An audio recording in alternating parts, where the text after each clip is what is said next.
اگر نصیب لکھ دیا گیا ہے تو پھر یہ دعاؤں کے جتن کیسے؟ یہ سوال کرتے ہوئے اس کے لہجے میں بے انتہا درد تھا۔ کچھ چیزیں آزمائش ہوتی ہیں۔ میں نے اس کا ہاتھ تھامتے ہوئے کہا، اس لیے اللہ ان کا خانہ نصیب میں خالی چھوڑ دیتا ہے، کیونکہ اس کو علم ہوتا ہے کہ میرا ایک جلا سا بندہ ایسا ہے جس نے مجھ تک آنا تو ہے مگر ڈھیر ساری ٹھوکروں کے بعد، اس لیے وہ ان چیزوں کو تمہارے لیے نصیب میں نہیں رکھتا، وہ انہیں دعاؤں میں چھپا دیتا ہے کہ ان چیزوں کی کھوج کے بہانے نکلو گے تو اسے بھی تلاش کر لو گے۔ یوں آزمائش کا حق بھی ادا ہو جائے گا اور تمہیں تمہارا انعام بھی مل جائے گا۔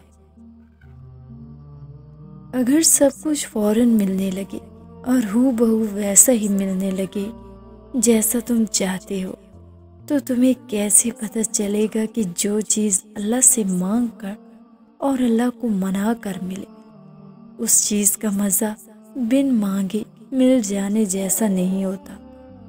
اور اگر نیند آنکھوں میں اترنے لگے تو تم کیسے رات کے اندھیروں میں وہ سرگوشیاں سن سکو گے جو اللہ اور تمہارے درمیان ہوتی ہیں؟ تمہاری دعائیں سن لی گئی ہیں، مگر یہ وقت آزمائش ہے کہ تم کتنا انتظار کرتے ہو۔ اور جس دن اللہ تم سے راضی ہو گیا، اس دن تم اپنی ان اداس آنکھوں سے ہی اپنے نصیب کا بدلنا دیکھو گے اور خوش ہو جاؤ گے۔ اور اللہ کی سب سے پیاری بات یہ ہے کہ وہ بندے کو آزمائشوں سے گزار کر ہی معجزوں تک لاتا ہے۔ آزمائش تو ایک بہانہ ہوتا ہے اس کے لینے کا، وہ تو تمہیں اپنے قریب کرنے کے لیے تمہیں اپنے پاس لاتا ہے۔